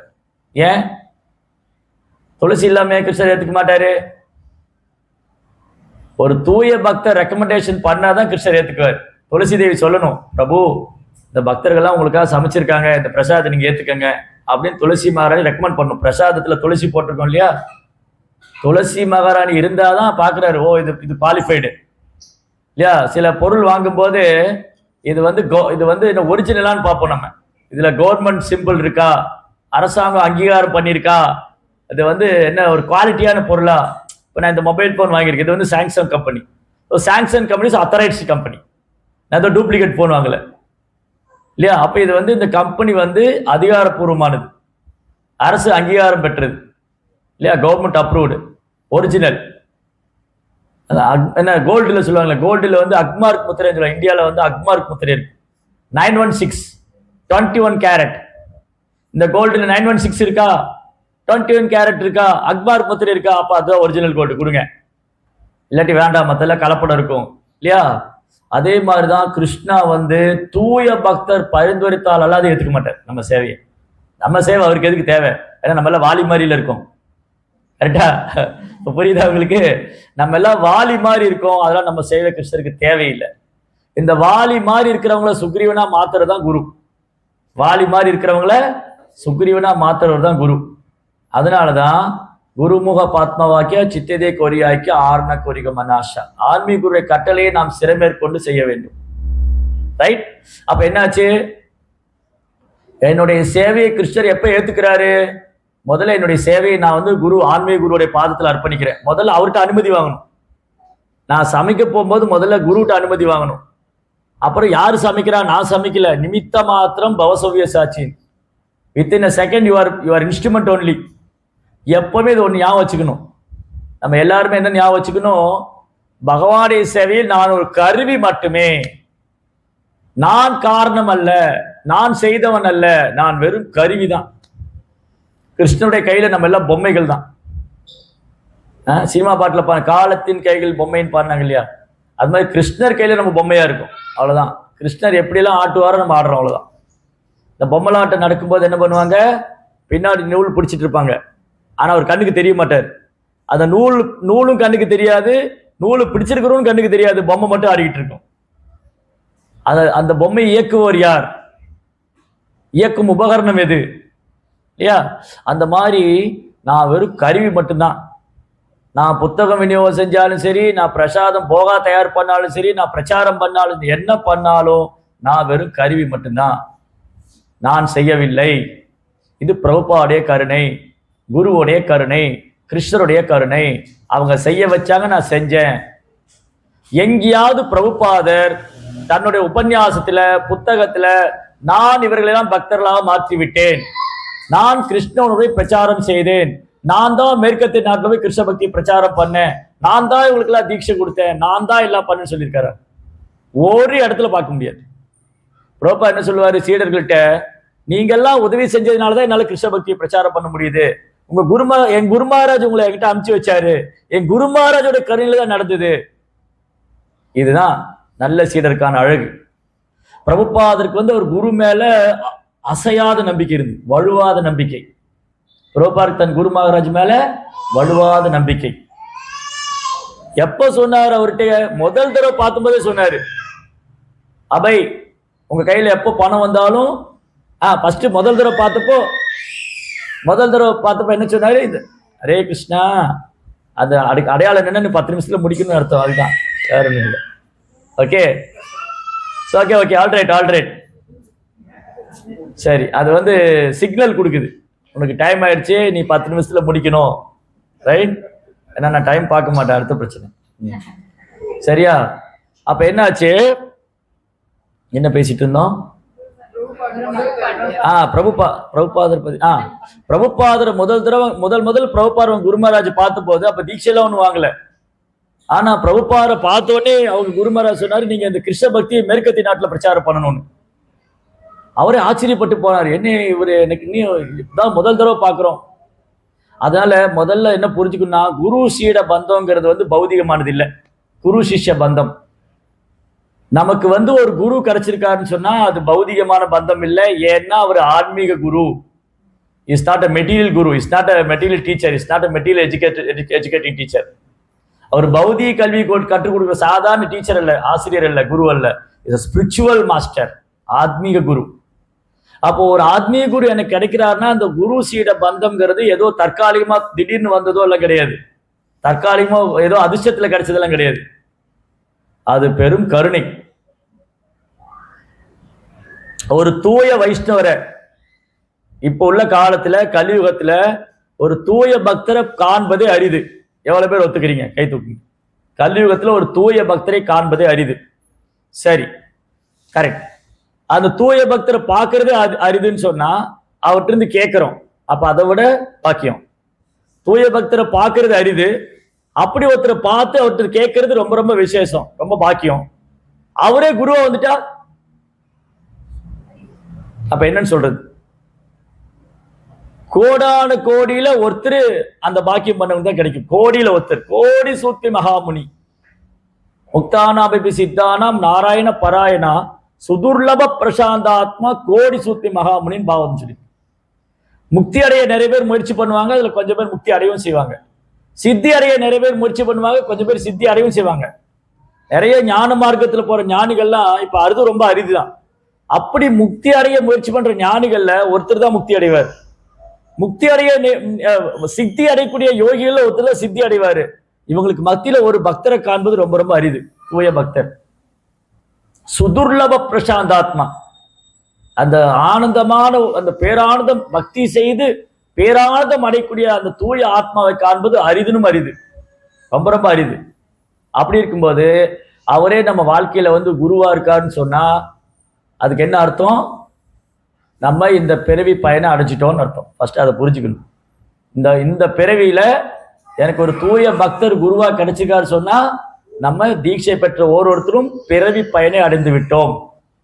இப்ப இனி ஒண்ணுதான் செய்ய வேண்டியது இருக்கு. அந்த குருவை நான் எப்படி திருப்திப்படுத்துறது? அவர் காரணமற்ற கருணையால என் வாழ்க்கையில வந்துட்டார். என்னுடைய வாழ்க்கையில காரணமற்ற கருணை, அந்த கருணைக்கு காரணமே கிடையாது, காரணமற்ற கருணை. காரணமற்ற கருணையினால வைணவர்கள் என்ன பக்தி பண்ண வைக்கிறாங்க.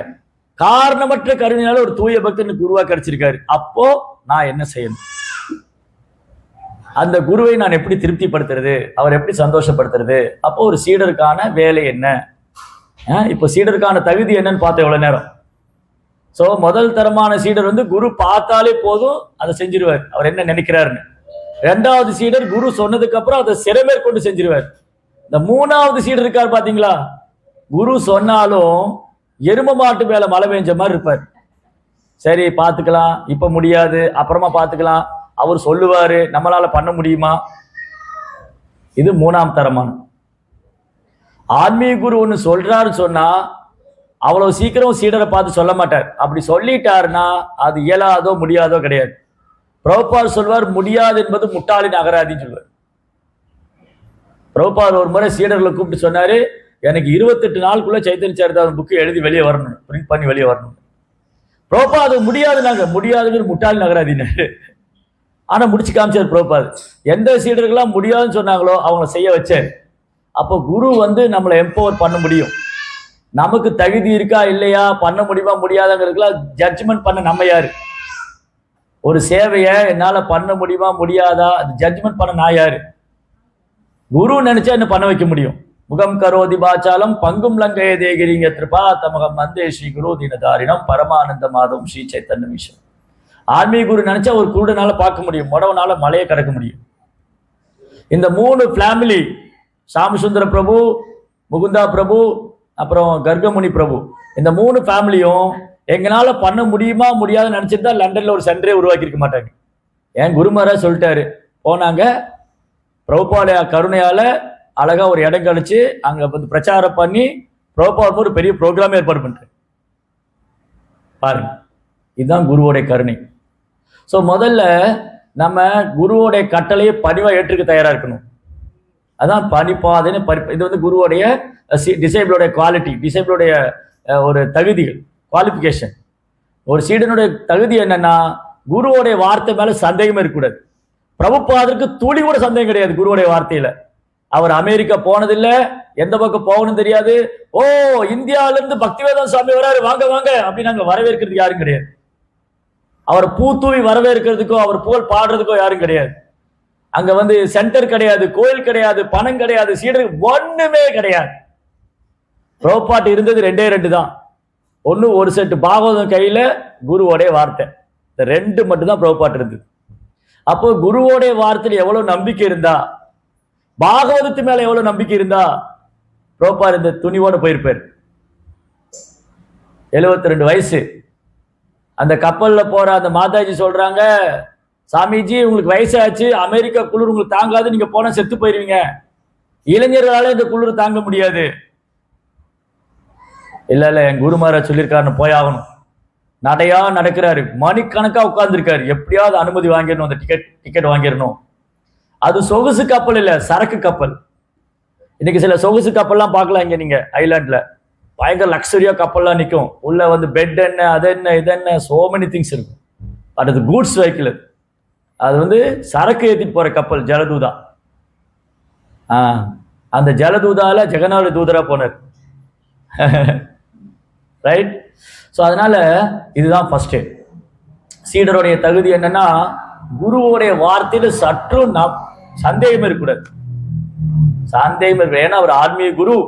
He was empowered by Krishna, is none other than Krishna, சாக்ஷாத் ஹரித்வேன சமஸ்த சாஸ்திரி. ஆன்மீக குருவானவர் கிருஷ்ணர் இருந்து வேறானவர் அல்ல. அப்ப குரு கடவுளா அடுத்த கேள்வி வந்துடும்.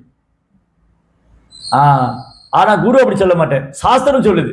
சாஸ்திரம் என்ன சொல்லியிருக்குன்னா ஆன்மீக குரு கடவுளுக்கு நிகரா வழிபடப்பட வேண்டும், சாக்ஷாத் ஹரித்வேன சமஸ்த சாஸ்திரி. எல்லா சாஸ்திரம் சொல்லுது ஆன்மீக குரு சாக்ஷாத் ஹரி.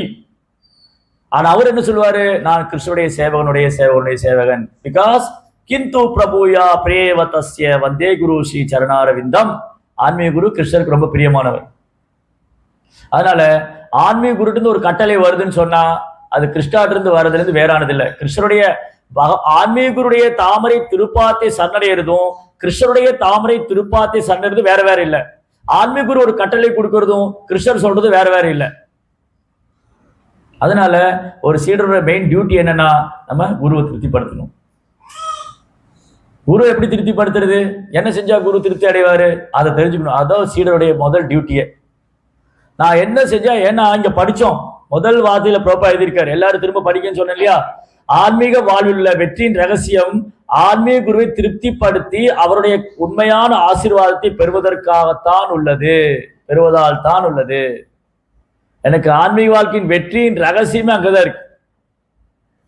கிருஷ்ண கான்சியஸ்ல நான் ப்ரோக்ரஸ் ஆகணும், கிருஷ்ண கான்சியஸ்ல நான் ப்ராக்டிஸ் பண்ணி கிருஷ்ணாட்ட திரும்ப போகணும்னா அந்த சக்சஸ் வந்து அந்த லாக் வந்து கீ வந்து குருட்ட இருக்கு. அந்த லாக் ஓபன் பண்ணணும். அந்த வெற்றிக்கான சாவி திறவுகோல் வந்து யார்கிட்ட இருக்கு? குருவிட்ட இருக்கு. சரி, அப்ப எப்படி நான் குருவை திருப்திப்படுத்துறது? என்ன செஞ்சா குரு திருப்தி அடைவாரு? நான் வாலி மாறி சேவை செய்தால் குரு திருப்தி அடைந்து விடுவார். குருமாரா நான் ஒருத்தனே போதும், உங்க கட்டளை நிறைவேற்றிடுவேன், என்னை விட சிறந்த சீடன் நீங்க பார்க்க முடியாது. நான் யார் தெரியுமா? நான் உங்களுடைய மூத்த சீடன், இல்ல நான் உங்கள்கிட்ட தீட்சை வாங்கிட்டேன், எனக்கு எல்லாம் தெரியும். இந்த மாதிரி சீடர் வந்து குருவை திருப்திப்படுத்த முடியாது. அப்ப எந்த மாதிரி சீடர் குருவை திருப்திப்படுத்துவாங்க? பக்தர்களுக்குள்ள அன்பு பரிமாற்றம் செய்வது. முதல்ல குரு எப்ப திருப்தி அடைவாரு? பக்தர்களுக்கு சேவை பண்ணாதான் திருப்தி அடைவார். பக்தருக்கு வைஷ்ணவருக்கு சேவை பண்ணணும். வைஷ்ணவருக்கு சேவை பண்ணாம ஆன்மீக குருவையோ கிருஷ்ணரையோ நாம திருப்திப்படுத்த முடியாது. அப்ப வீட்டுல உட்காந்துட்டு வைஷ்ணவருக்கு சேவை பண்ண முடியுமா? நானே ஒரு வைஷ்ணவர் தாங்க, எனக்கு நானே சேவை பண்ணிக்க, நானே ஒரு வைஷ்ணவர் தான், எனக்கு நானே சேவை பண்ணிக்கிறேன்னு சொல்ல முடியுமா? நோ நோ நோ, வாய்ப்பே இல்லை. அப்போ நான் வைஷ்ணவருக்கு சேவை செஞ்சாதான் குரு என் மேல திருப்தி அடைவார். அதனாலதான் சத் சங்கம். கோயில்ல வந்து வைஷ்ணவருக்கு சேவை பண்ணி ஒருத்தர் அன்பு பரிமாற்றம் செஞ்சு ததாதி பிரதிகிருஞாதி குய்யமாக்கியாதி பிரச்சதி புஞ்சதே போஜதே சைவ சாத்விதம் பிரீதி லட்சணம். பக்தி தோன்றுல 6 விதமான அன்பு பரிமாற்றம் இருக்கு. ததாதி பிரதிகிருஞாதி, பரிசு கொடுக்கிறது, பரிசு ஏற்றுக்கிறது. ஒரு பக்தருக்கு நம்ம அன்பாடு சேவை பண்ணலாம், அவங்க சேவையை ஏத்துக்கலாம். ததாதி பிரதிகி குய்யமாக்கியாதி பிரச்சதி, மூத்த பக்தர்கிட்ட தன்னுடைய மனதை வெளிப்படுத்துறது. மூத்த பக்தர் கோயில் அதிகாரிங்க மூத்த பக்தர்கிட்ட வந்து சீனியர் டிவோட்டி சிக்ஷா குருட்ட வந்து நம்ம மனசை வெளிப்படுத்தணும். நான் கிருஷ்ணவனுள்ள முன்னேற்ற என்ன பண்ணணும், எனக்கு பக்தியில என்னென்ன தடங்கள் இருக்கு, எனக்கு சேவை பண்றதுக்கு என்னென்ன தடங்கள் இருக்கு, என்னால ஏன் சேவைக்கு வர முடியல, இது எப்படி நான் ஓவர் கம் பண்ணி வர்றது, நான் எப்படி குருவை திருப்திப்படுத்துறது, நான் எப்படி பிரபுபாரை திருப்திப்படுத்துறது, நான் எப்படி கிருஷ்ணரை திருப்திப்படுத்துறதுன்னு சொல்லி நம்ம கூட இருக்கிற மூத்த பக்தர்கள் குருமார்கள் அப்புறம் வந்து சிக்ஷா குரு அவங்ககிட்ட கேட்கணும். அவங்க வழி நடத்துவாங்க. இந்த மாதிரிதான் நான் பிரபுபார் சொல்லி கேட்டிருக்கேன், இந்த மாதிரிதான் குருமாரா சொல்லி கேட்டிருக்கேன், நீங்கள் இதே பண்ணுங்க, உங்களால இதை ஓவர் கம் பண்ணி வந்துடலாம். ரைட்? அப்போ மூத்த பக்தர்கிட்ட மனதை வெளிப்படுத்தணும்.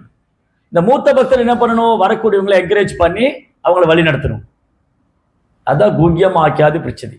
புஞ்சதே போதே செய்வ, பிரசாதம் கொடுப்பது, பிரசாதம் ஏற்றுக்கொள்றது. வைஷ்ணவருக்கு பிரசாதம் சர்வ் பண்ணணும், பிரசாதம் கொடுக்கணும், பிரசாதம் ஏற்றுக்கணும். அப்புறம் பக்தருக்குள்ள ஒத்துழைப்பு. ஒத்துழையாமைங்கிறது எங்க இருக்கணும்? பௌதிகவாதிகிட்ட ஒத்துழைக்க கூடாது. ஒத்துழையாமைங்கிறது அங்க. இங்க ஒத்துழைப்பு. ஒரு பக்தருக்குள்ள கோஆபரேஷன் இருக்கணும். பிரபு நம்ம எல்லாம் சேர்ந்து பண்ணலாம், சேவை பண்ணலாம், இந்த மாதிரிலாம் பண்ணா குரு வந்து நம்மளால திருப்தி அடைவார். பக்தர்லாம் ஒருத்தர் கோஆபரேட் பண்ணிட்டு ஒருத்தர் அன்பு பண்ணிக்கிட்டு, நம்ம பார்க்கறதெல்லாம் வைஷ்ணவர், நம்ம பக்கத்துல உட்காந்துக்கிற வைஷ்ணவர், நம்ம எதுல உட்காந்துக்கிற வைஷ்ணவர், இங்க யாரெல்லாம் சாண்டிங் பண்றாங்களோ அவங்க வைஷ்ணவர், யாரெல்லாம் தீட்சை வாங்கிக்கலாம் அவங்க ஆன்மீக சகோதரர், என்னுடைய ஆன்மீக சகோதரர். அப்ப என்னுடைய ஆன்மீக சகோதரர் நல்லா நடந்துட்டா என் குரு என் மேல திருப்தி அடைவார். நான் ஆன்மீக சகோதரர் கவனிச்சுல குரு எப்படி என் மேல திருப்தி அடைவார்? ஒரு நாள் வந்து ராமானுஜ ஆச்சாரியர் திருப்பதி போறதுக்காக தயாரானார், யாத்திரை போறதுக்கு ஸ்ரீரங்கத்துல இருந்து. அப்ப தன்னுடைய 2 சீடர்களை கூப்பிட்டு போற வழியில யக்ஞேஷ்னு ஒரு சீடர் இருக்காரு, அவருடைய வீட்டுல போய் சொல்லுங்க இந்த மாதிரி ராமானுஜர் வர போறாருன்னு. இவங்க 2 பேரும் ஓடி போனாங்க. அப்பெல்லாம் நடந்துதான் போகணும், ட்ரெயினோ பிளைட் எல்லாம் கிடையாது. எங்க இருந்து? ஸ்ரீரங்கத்துல இருந்து காஞ்சிபுரம் வரைக்கும் திருப்பதி போற வழியில, ஸ்ரீரங்கத்துல திருப்பதி வரைக்கும் நடந்து போகணும். போற வழியில தான் இந்த யக்ஞேஸ்வர கிராமம் இருக்கு. யக்ஞேஸ்வர் பெரிய செல்வந்தர், அந்த ஊர்லயே பெரிய செல்வந்தர் அவர் யக்ஞேஷ். இந்த 2 பக்தர்கள் போய் சொன்னாங்க, நாங்க ஸ்ரீரங்கத்திலிருந்து வரோம், ஆச்சாரியர் இங்க வரப்போறாரு. ஆச்சாரியர் வரப்போறான்னு கேள்விப்பட்ட உடனே பெரிய விருந்து ஏற்பாடு பண்றாரு. ஊரெல்லாம் தோரணத்தால கட்டி, சத்திரங்களா ஏற்பாடு பண்ணி, பிரசாதம் பெரிய விருந்துக்களா ஏற்பாடு பண்ணி, குருவை எப்படி வரவேற்கிறது, அப்படி இப்படி உபசரிக்கிறது, தடபுடலான ஏற்பாடு செய்யறாரு. இவர்கிட்ட திரும்ப வந்தாங்க. ராமானுஜர் கேட்டாரு, யக்ஞேஷ் என்ன பண்றாரு? ஓ குரு மகாராஜ், அவர் உங்க சீடர்லயே ரொம்ப உயர்ந்தவர், அவரு நீங்க வரீங்கன்னு தான் சொன்னோம், பெரிய ஏற்பாடு பண்றாரு, ஊரெல்லாம் தோரணம் கட்டிட்டாரு, பெரிய பெரிய திருவிழாவே அடிச்சுனாரு. சரி அதெல்லாம் இருக்கட்டும், உங்களுக்கு சாப்பிட என்ன கொடுத்தாருன்னு கேட்டாரு. ஐயோ அதை மறந்து போயிட்டாருன்னாரு. அப்ப அங்க போக வேண்டான்னு. அப்போ அங்க போக வேண்டாம், ஏன்னா வந்திருக்கிற 2 வைஷ்ணவர்களை கவனிக்காம அவர் எப்படி என்ன திருப்திப்படுத்துவார்? 2 வைஷ்ணவர்கள் ஸ்ரீரங்கத்துல இருந்து இவ்வளவு தூரம் நடந்து போயிருக்காங்க, அவங்களை கொஞ்சம் உட்கார வச்சு அவங்களுக்கு பாத பூஜை பண்ணி அவங்களுக்கு பிரசாதம் கொடுத்து அவங்கள வந்து கவனிச்சுக்கிட்டு அதுக்கப்புறம் பண்ணணும். வந்திருக்கிற வைஷ்ணவரை உபசரிக்காம நீ குருவுக்கு உபசாரம் பண்ணி என்ன குருவை திருப்தி அடிக்க போற? எப்படி குருவை திருப்திப்படுத்துவீங்க? வைஷ்ணவருக்கு சேவை பண்ணாம குரு திருப்தி அடைய மாட்டார். ராமானுஜர் சொன்னாங்க நான் போக வேண்டாம். அங்க இன்னொரு பக்தர் இருக்கார், வரதாச்சாரியர். வரதாச்சாரி வீட்டுக்கு போ. வரதாச்சாரி வீட்டுல ஒண்ணுமே இல்லை, ஒரு குடிசையில தங்கி இருக்காங்க. மாற்று துணி கிடையாது வரதாச்சாரி இருக்கவங்க வைஃப்க்கு, மாற்று துணி இல்லை. மழை பெஞ்சா வீடெல்லாம் ஒழுகும். வரதாச்சாரியர் அன்னைக்கு போய் பிக்ஷை எடுத்து வந்தா அன்னைக்கு சாப்பாடு. அவங்க மனைவி இருக்கிற ஒரு புடவையை வாஷ் பண்ணி துவைச்சிட்டு காயப்பட்டு வீட்டுக்குள்ள கதவை சாத்தி உட்கார்ந்துருக்காங்க. இந்த மாதிரி எவ்வளவு பேருக்கு இந்த மாதிரி நிலைமை இருக்கு? நம்ம எவ்வளவு பேருக்கு மாத்திக்க வேற துணி இல்லை, மழை பெஞ்சா வீடு ஒழுகும், சாப்பிட்டு அன்னைக்கு போய் பிக்ஷை எடுத்து வந்ததை சாப்பாடு. எவ்வளவு பேர் அப்படி இருக்கோம்? நம்ம யாரை ஒருத்தர் கை தூக்குன்னு பார்க்கலாம் இல்லையே. நமக்கு பகவானி கருணையில நிறைய துணிமணி இருக்கு, நல்ல சாப்பாடு கிடைக்குது, நல்ல இடம் இருக்கு, எல்லாமே இருக்கு. வரதாச்சாரி வீட்டுல ஒரு சிறு தானியம் கூட கிடையாது. ராமானுஜன் கதவை தட்டுறாரு, ஹரே கிருஷ்ணா உள்ள யார் இருக்கீங்க? ஆச்சாரியர் வந்திருக்காரு. சீடர்கள்லாம் சொல்றாரு ராமானுஜர் வந்திருக்காரு. இந்த பொண்ணு சொன்னா என்னால வெளியே வர முடியாது, எனக்கு ட்ரெஸ் இல்லை. குரு வந்திருக்காரு வீட்டுக்கு, நான் வெளியே வர முடியாது, ட்ரெஸ் இல்லை. ராமானுஜர் தன் சதரை தூக்கி போட்டார், உள்ள இதை உடுத்திட்டு வாமான்னு சொன்னார். அந்த சதரை கட்டிட்டு வந்து குருவுக்கு நமஸ்காரம் பண்ணி அவங்களை உள்ள வரவற்று. இப்ப சாப்பிட கொடுக்க ஒன்றும் இல்லை. என்ன பண்ணுவாங்க? அந்த ஊர்ல அந்த தெரு முனையில ஒரு மளிகை கடை இருந்தது. இந்த மளிகை கடைக்காரனுக்கு இந்த பொண்ணு மேல ஒரு ஆசை, எப்படியா அந்த பொண்ணு என்னுடைய ஆசைக்கு இணங்கிடுவா. அந்த மளிகை கடைக்கார சொன்னா, நீ என்ன ஒரு ஏழை பிராமணன் கூட குடும்பம் நடத்துற, அவர் தரித்திரம் பிடிச்ச பிராமணன், வீட்டுல என்ன இருக்கு? ஒண்ணும் கிடையாது, நீ என் கூட வந்துரு, உன்னை ராணி மாதிரி வச்சுக்கிறேன்னா. ஆனா இந்த பொண்ணு வந்து வைஷ்ணவி, ராமானுஜருடைய சீடர். அவன் சொன்னா காதை பொத்திட்டு ஓடி வந்துருவாங்க இருந்து. அதுக்கப்புறம் அந்த கடை பக்கமே போக மாட்டாங்க. இன்னைக்கு அந்த கடையில போய் நிக்கிறாங்க. இந்த கடை பக்கம் போகாத அந்த அம்மா வந்து நீ கடையில போய் நிக்கிறாங்க. ஒரே ஆச்சரியம். இவர் நினைச்சாரு ஒரு நாள் இந்த பொண்ணு என்னை தேடி வருவா. இப்ப சொன்னாரு, எங்க வீட்டுக்கு விருந்தாளியெல்லாம் வந்திருக்காங்க, எங்க குரு மகாராஜ் வந்திருக்காரு, அவருக்கு விருந்து கொடுக்கணும், எங்க வீட்டுல ஒன்றும் இல்லை, நீங்க கொஞ்சம் தானியம் எல்லாம் கொடுத்தீங்கன்னா நான் சமையல் பண்ணிட்டு வந்து அப்ப நீங்க விரும்புற மாதிரி வீட்டு நடந்துக்கிறேன் அப்படின்னு. எப்படி? அப்புறம் எல்லாம் மளிகை ஜாமானம், சாதம், பருப்பு, அரிசி, கூட்டு, இந்த அரிசி, அப்புறம் வந்து தானியங்கள், காய்கறிகள், பால், பழம், நெய் எல்லாம் வாங்கிட்டு வந்து ஒரு பெரிய விருந்து பண்ணாங்க. பிக்ஷை எடுக்க போன இந்த பக்தருக்கு ஒரு சீடருக்கு ஒன்றும் கிடைக்கல. வந்து பார்த்தா வீட்டுல பெரிய விருந்து நடக்குது, குரு வந்திருக்காரு, பரிமாறிட்டு இருக்கா வைஃப். ஒரே ஆச்சரியம். நமஸ்காரம் பண்ணிட்டு அப்படி கண்ணுல கண்ணீர் வந்து பாக்குறாரு, குரு மகாராஜ் வந்திருக்காரு, எப்படி விருந்து கொடுத்தா, கிச்சன்ல கூட்டிட்டு போய் கேட்கிறாரு, எப்படி இதெல்லாம் நடந்தது, நம்ம வீட்டுல ஒன்றும் இல்லையே.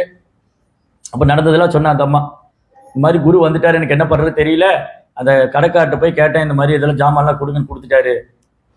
சரி, ரொம்ப நல்ல. அவர் சொன்னார், நீ எனக்கு மனைவியா வந்து நான் செஞ்ச பாக்கியம்.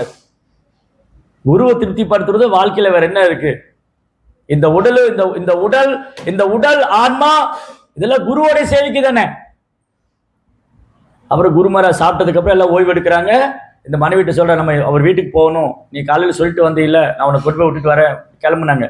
ராமானுஜர் திண்ணில உட்காந்துருக்காரு. இந்த நேரத்தில் எங்க போறீங்கன்னு கேட்டாரு. அப்ப நடந்ததெல்லாம் சொன்னாங்க. ராமானுஜர் பிரசாதம் கொடுத்தா, இது போய் அவர்கிட்ட கொடுங்கன்னு. இந்த மாதாஜி வந்து குருவோடைய பிரசாதம் எடுத்துட்டு போனாங்க. குருவோடைய பிரசாதம் கையில தான் இருக்கு. எடுத்துட்டு போய் நிக்கிறாங்க. அன்னைக்கு அந்த அம்மாவை பார்க்கும்போது ஒரு மனதுல பெரிய மாற்றம் இருக்கு. அந்த அம்மாவை பார்த்து ஒரு கண்ணீர் வருது. அப்படியே நமஸ்காரம் பண்ணிட்டாங்க. குரு மகாராஜ் யாரு, நான் வந்து பார்க்கணும், என்னை கூட்டிட்டு போங்கன்னு. அவரும் சீடரானார் ராமானுஜருக்கு. ஸோ இதுதான் சீடர், டிசைபிள். குருவுக்காக தன் உடல் ஆன்மா எல்லாத்தையும் தியாகம் பண்ண தயாரா இருக்காங்க. பிரபுபாடைய சீடர்கள்லாம் பிரபுபாடுக்காக தன் உடல் ஆன்மா எல்லாம் அர்ப்பணிக்க தயாரா இருக்காங்க. அப்போ இந்த பக்தர்களுக்குள்ள வந்து வைஷ்ணவருக்கு சேவை பண்ணணும். வைஷ்ணவருக்கு சேவை பண்ணாதான், வைஷ்ணவருக்குள்ள கோஆபரேட் பண்ணாதான் குரு திருப்தி அடைவாரு. அப்புறம் வைஷ்ணவருக்குள்ள அண்டர்ஸ்டாண்டிங் இருக்கணும். நம்முடைய அண்டர்ஸ்டாண்டிங் என்னது? வைணவருக்குள்ள அண்டர்ஸ்டாண்டிங் என்னது? நம்ம எல்லாரும் சேர்ந்து எப்படி பிரபுபாரை திருப்திப்படுத்துறது, நம்ம எல்லாரும் சேர்ந்து எப்படி கிருஷ்ணரை திருப்திப்படுத்துறது, நம்ம எல்லாரும் சேர்ந்து எப்படி குருவை திருப்திப்படுறது, இதுதான் அண்டர்ஸ்டாண்டிங். இதை தவிர வேற ஏதாவது இருந்தால் அது ஃபால்சிகோ. இந்த கோஆபரேஷனும் அண்டர்ஸ்டாண்டிங் இல்லைன்னா there must be a false ego. நான் வந்து அகங்காரம் பிடிச்ச ஒரு சீடன், நான் ஒரு கர்ப்பம் பிடிச்ச ஒரு பக்தன். Right? So cooperation, understanding and adjust பண்ணி. ஒரு சீடர் வந்து கோவப்படக்கூடியவராக இருப்பாரு, ஒரு வைஷ்ணவர் வந்து கோவப்படுறவராக இருப்பாரு, ஒரு வைஷ்ணவருக்கு பேராசை இருக்கும். எல்லாம் நம்ம எல்லாருமே வந்து we are all practicing devotees. We are not by born pure devotees. நம்மளாம் பிறக்கும் போதே ஒரு பக்தர்களா பிறக்கல. நம்மளாம் பிறக்கும் போதே தூய பக்தர் இல்ல. நம்ம பக்தியை பயிற்சி பண்ணி கொண்டிருக்கிற பக்தர். we are practicing, we are student of Prabhupada movement. நம்முடைய ப்ரோபார் இயக்கத்தில் நம்ம ஸ்டூடெண்டா இருக்கிறோம், மாணவர்களா இருக்கிறோம். we have to learn lot of things. நம்ம நிறைய தெரிஞ்சுக்க வேண்டியிருக்கு. அதனால நம்ம சக பக்தர்கிட்ட அட்ஜஸ்ட் பண்ணணும். இல்ல வீட்டில் எப்படி மனைவிட்ட அட்ஜஸ்ட் பண்ணிக்கிறோம், குழந்தைகளை அட்ஜஸ்ட் பண்ணிக்கிறோம், ஆபீஸ்ல போனா பாஸ் அட்ஜஸ்ட் பண்ணிக்கிறோம், ஆனா கோயில மட்டும் அட்ஜஸ்ட் பண்ண மாட்டோம். இல்லையா? வீட்டுல வந்து மனைவிட்ட பொறுத்துக்கிறோம், கணவர்கிட்ட பொறுத்துக்கிறோம், வெளியில போனா வேலை செய்யறவன்ட்ட பொறுத்துக்கிறோம், ஆபீஸ்ல அட்ஜஸ்ட் பண்றோம், மேனேஜர் எல்லா இடத்துலயும் அட்ஜஸ்ட் பண்றோம். அதே மாதிரி வைணவருக்குள்ளேயே அட்ஜஸ்ட்மெண்ட் இருக்கணும். அதுக்கப்புறம் எப்பவுமே இந்த மெயின் திங் வந்து என் குரு நான் சந்தோஷப்படுத்துறது மட்டும்தான் என்னுடைய குறிக்கோளா இருக்கணும். நான் அத்தாரிட்டியை ஃபாலோ பண்ணணும். அத்தாரிட்டி என்ன சொல்றாங்களோ அங்க மறு பேச்சு இல்லை. ஏன்னா அத்தாரிட்டிங்கிற ஒரு குருவோடைய ரெப்ரஸன்டேட்டிவா இருக்காது இல்லையா? இப்போ நம்ம கோயிலில் இருக்கோம், கோயிலில் சேவை பண்றோம், அங்க இருக்கிற சிக்ஷா குரு அல்லது சீனியர் டிவோட்டி இவங்கெல்லாம் வந்து குருவோடைய ரெப்ரஸன்டேட்டிவா இருக்கு. அப்போ அந்த அத்தாரிட்டியை வந்து நம்ம வந்து அவங்க சொல்றதை கேட்டு சேவை பண்ணி எல்லா பக்தரும் ஒழுங்கா இருந்து இதெல்லாம் பண்ணும்போது குரு வந்து நம்ம மேல ரொம்ப திருப்தி அடைவார். Following authority, following discipline very very important. முந்தைய ஆச்சாரியரை பின்பற்றுவதும், குருவுடைய கட்டளையை பின்பற்றுவதும், அதிகாரிகள் அவங்களை பின்பற்றுவதும், மூத்த பக்தர்களை பின்பற்றுவதும் ரொம்ப ரொம்ப அவசியம். நமக்கு எப்பவுமே ஒரு கைடன்ஸ் இருக்கணும், அத்தாரிட்டி இருக்கணும். அத்தாரிட்டி இல்லைன்னா நம்ம அனாதை தான். யார் என்ன கைட் பண்றா? யார் சொல்றது நான் கேட்கிறேன் இல்லையா? எப்ப நம்ம தீட்சை வாங்கிட்டோமோ அப்ப குரு நம்முடைய அத்தாரிட்டி. பரம்பரா இருக்கு, சீக்ஷா குரு இருக்காரு, மூத்த பக்தர்கள் இருக்காங்க. இவங்க வழிகாட்டுதல்ல பக்தி பண்ணா இங்க வந்து சௌனகாதி முனிவர்கள் சூதகோசாமிகிட்ட என்னென்ன நல்ல குணங்கள் பார்த்தாங்களோ அதெல்லாம் நம்ம கிட்ட வர ஆரம்பிக்கும். இங்க சொன்னாங்க, நீங்க பணிவானவரு, நீங்க அடக்கமானவரு, அதனால உங்களுக்கு வந்து ஒரு ஒரு நற்பண்பு எல்லாம் உங்ககிட்ட வந்து குரு பார்த்திருக்காரு, அதனாலதான் உங்களுக்கு இந்த நாலேஜ் கொடுத்திருக்காரு. இதுதான் குவாலிஃபிகேஷன். This our duty. ஒரு சீடன் எப்படி இருக்கணுங்கிறதுக்கு இதெல்லாம் வந்து அழகான பாடம். ஹரே கிருஷ்ணா. வீரேந்திரா ஸ்ரீமத் பாகவதம் கி ஜெய், ஸ்ரீல பிரபுபாத் கி ஜெய். ஓகே, உங்களுக்கு ஏதாவது